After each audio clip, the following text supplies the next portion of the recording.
शौकत मिर्ज़ा साहब आपसे आज मुलाकात की और उन्होंने कहा, जनाब राना सनाउल्लाह साहब ने भी और कुछ और लोग भी मिले कि जनाब आप इस काम में हमारा, तो आप इस नेक काम में साथ क्यों नहीं देते? हम तो बता रही थी मुस्लिम लीग एड़ियाँ उठा उठा के इनके लीडरान, हम तो दहशतगर्द हैं, हमसे तो मुज़ाकरात नहीं करने, हमसे बात नहीं करनी। और अब जो है आपको पता है इनका पुराना वतीरा है, पीर पगाड़ा बड़े सियाने आदमी हैं, वो कहते हैं जब इनके पास ताकत इख्तियार और हुकूमत होती है तो ये गले पड़ते हैं, वरना ये पाँव में होते हैं। देखें ये जो तरामीम है ये गैर आइनी तरामीम है और ये आज़ाद अदलिया पर और पाकिस्तान की सालमियत पर और पाकिस्तान के आइन पर हमला है काजी साहब। और उसका एक ही मकसद है कि आज़ाद अदलिया को अपना ग़ुलाम बनाना, पंजाब पुलिस बनाना, और जो ये हुक्म दे दें व्हाट्सएप पे कि ये ऑर्डर दे दिया जाए उसके मुताबिक वो बिहेव करें। आपको पता है ये सारी बुनियाद कहाँ से बनी? जब 6 जजेस ने लेटर लिखा सुप्रीम कोर्ट को कि हमें धमकाया जा रहा है, डराया जा रहा है, अपने मनपसंद फैसले लेने के लिए हमारे घरों में कैमरे लगाए जा रहे हैं। उसके बाद फिर क्या हो, किसी की डिग्री जाली हो गई, किसी के खिलाफ पता नहीं क्या वारदात डाली गई। तो हम ये समझते हैं कि ये जो कुछ है ये आईने पाकिस्तान पर और पाकिस्तान की सालमियत। अच्छा, मौलाना जो हैं वो आपसे उनकी मुलाकातें मुसलसल और तसलसल के साथ हो रही हैं, आप समझते हैं मौलाना आखिर दम तक अपने स्टैंड पर जो है वो अड़े रहेंगे? देखिए मौलाना फजलुर रहमान साहब अगर ये जो तारीखी रोल अदा कर रहे हैं कई साहब, अगर इसी तरह वो आज़ाद अदलिया और आईने पाकिस्तान के साथ खड़े रहे तो मैं यकीनी तौर पर कह सकता हूँ कि पाकिस्तान के वो सियासतदान होंगे जिनको लोग अप्रिशिएट करेंगे और उनका नाम बहुत अच्छे अल्फाज में सियासी तारीख में और पाकिस्तान की तारीख में लिखा जाएगा। अब हो क्या रहा है? अब हो ये रहा है कि एक तरफ वो सियासतदान है, बल्कि चूँ चूँ का मुरब्बा है, या ईस्ट इंडिया कंपनी के लोग हैं जो पाकिस्तान की सियासी जमातें रही ही नहीं हैं, जो पाकिस्तान अवाम जिनको रिजेक्ट कर चुकी है, उनके ज़रिए अगर एक ऐसी तरमीम लेके आना चाहती है जिससे आप पाकिस्तान की बुनियादों को हिला के रख देंगे। 1973 का कॉन्स्टिट्यूशन एक मुतफिका कॉन्स्टिट्यूशन है जो पाकिस्तान को इकट्ठे रखने के साहब आज मौलाना के एजाज में एक ज़ोहराना दिया गया है और वहां पर मौलाना फजलुर रहमान ने कहा है कि हम मुस्तरद करते हैं, यकसर मुस्तरद कर दिया है तरामीम को। तो इतनी कुर्बतें जो बढ़ गई हैं तो क्या आज अली मोहम्मद खान साहब ने भी बात की है कि पहले बानी पीटीआई को रहा करें, तो ऐसी कोई ऑफर जो है वो हो रही है या मौलाना की तरफ से या मौलाना ने उनसे कोई मुतालबा किया है? अपना शायद भाई कोई भी जी शौर इंसान, कोई भी सियासी कारकुन, कोई मुहिब्बे वतन इन तरामीम को जो मैं बार बार कह रहा हूँ ये आईने पाकिस्तान पर, पाकिस्तान की सालमियत पर हमला है, ये पाकिस्तान को सोमालिया और मियांमार बनाने की तरफ जा रहे हैं जो अमली तौर पर हम पहले ही बन चुके हैं।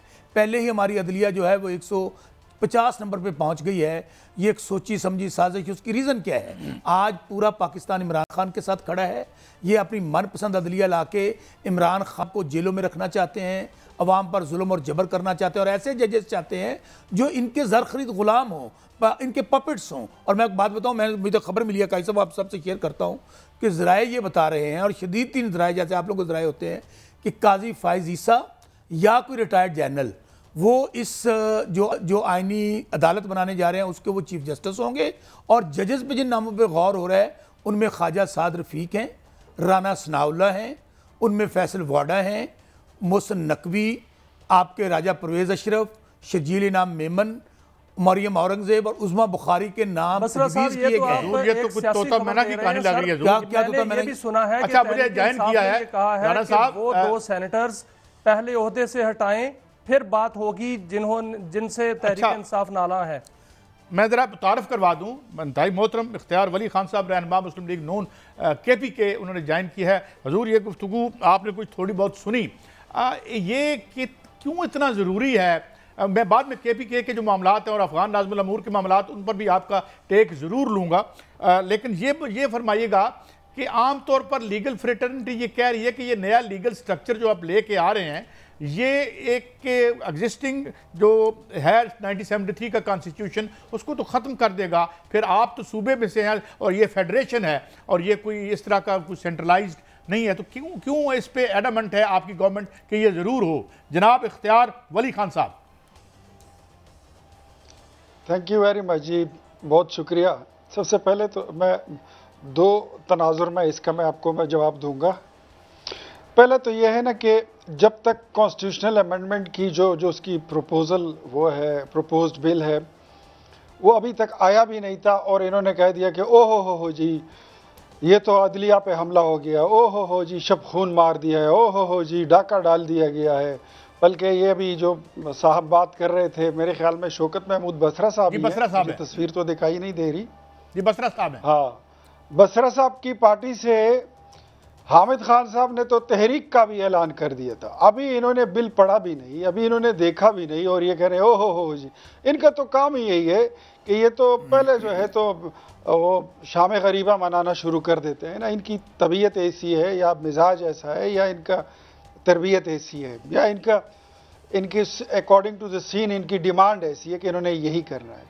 अब मुझे ये बताइए कि कॉन्स्टिट्यूशनल अमेंडमेंट अगर आ रही है, वफाकी आईनी अदालत, ये तो आज से कोई बात नहीं, ये तो बहुत पहले से ये बात जो है सियासी हलकों में, लीगल फ्रेटर्निटीज़ में, ये हर जगह पे ये प्रपोजल मौजूद थी। अगर एक चीज़ हो रही है और अगर पार्लियामेंट उसको कर रही है तो पार्लियामेंट के पास तो कानून साजी का इख्तियार है ना। तो इसमें बसरा साहब को या इनकी पार्टी को इतना हैरान होने की या इतना आप बजाय फरमा रहे हैं, मैं एक क्वेश्चन इंटरजेक्शन कर लूं। आप बिल्कुल ठीक कह रहे हैं, कानून बनाना बिल्कुल पार्लियामान का हक है, मगर ये इसका खास पस मंजर देखें। कल जो वजाहत सुप्रीम कोर्ट की तरफ से आई, आपके पास नंबर्स भी पूरे नहीं हैं, और फिर इससे पहले एक नज़ा 47, 45 का भी पड़ा हुआ है। इस तनाजुर में क्या ये मुनासिब होगा इतना बड़ा फैसला करना, और कल ये कहाँ तक सस्टेन कर सकेगा इख्तियार वली खान साहब?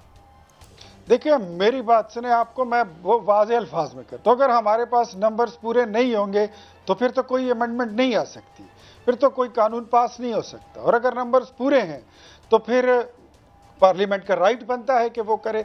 और जहाँ तक बात है कि हमारे पास नंबर्स नहीं है पूरे, तो मैं अभी से आपको बता दूँ कि मौलाना साहब भी वोट देंगे, मौलाना साहब भी वोट देंगे। अच्छा, मौलाना साहब आपको वोट देंगे? सर मौलाना साहब ने आज कहा है कि यकसर मुस्तरद कर दी गई हैं तरामीम। चले जी, उन्होंने कहा है ना, आप देखें आगे, अभी तो बात चली है और बात चल रही है, अभी तो बिल आना है और उस पर अभी राय शुमारी अभी बाकी है। मैं आप मौलाना साहब की बात कर रहे हैं, मैं आपको बताऊं कि पीपल्स पार्टी के अलावा पाकिस्तान तहरीक इंसाफ भी, वो भी वोट दे सकती है, वो भी आएगी। चले, अगर इख्तियार वली खान साहब, ये तो बड़ी मुल्क के लिए बड़ी दिलचस्प बात की आपने जनाब हुजूर। पहले तो आप मुझे ये बताएं ना, मुझे पहले आप बसरा साहब ये बताएं कि आप इतनी बड़ी हस्तियों का नाम ले रहे हैं, उज़मा बुखारी साहब का नाम ले रहे हैं, तो ये जज बन रहे हैं, और सेकेंडली वो कह रहे हैं कि आपके लोग भी आपके खिलाफ वोट देंगे। काजी साहब, ख्वाब देखने पे या ख्वाहिशात पे ना पाबंदी या ना टैक्स लगता है, क्योंकि ये लोग बेचारे इस वक्त सिर्फ या तो सियासी अदाकारी कर सकते हैं, टेलीविजन पे बड़के लगा सकते हैं, कम्प्लीटली दे आर इररेलेवेंट। ये तो ना सियासी जमात रहे हैं ना सियासी लोग हैं। मैं बार बार इख्तियार वली साहब मेरे भाई हैं, वो लीडर जो बड़ा जिसको सिरे बांध के लाया गया वो बेचारा हार गया डॉक्टर यास्मीन राशिद से, जो आजकल आप देखते हैं वो उसने फ़ोन सुना, पता है मज़े की बात बताऊं, उन्होंने फ़ोन किया मौलाना फजलुर रहमान साहब को और अख्तर मेंगल साहब को कि हमें वोट दें। उन्होंने कहा हमें वो मुसवदा और ड्राफ्ट तो दिखा दें। उन्होंने कहा जब हमें भेजती है ना हम आपको दिखा देंगे। और वो दोनों आगे से कहने लगे, तो आप मेरी बात तो सुन लें, बात मैं आपको हकीकत, आप उनसे चेक कर लीजिए बात। अच्छा। आप उन किसी जमात को ले लें। उन्होंने कहा मियाँ साहब आप तो वोट को इज्जत दो, वोट को इज्जत दो। साथ मियाँ साहब ने फ़ोन बंद कर दिया और पता चला पतली गली से वापस इस्लामाबाद उसी तनख्वाह पे। कहते हैं ना 100 गंडे भी तो 100 छितर भी।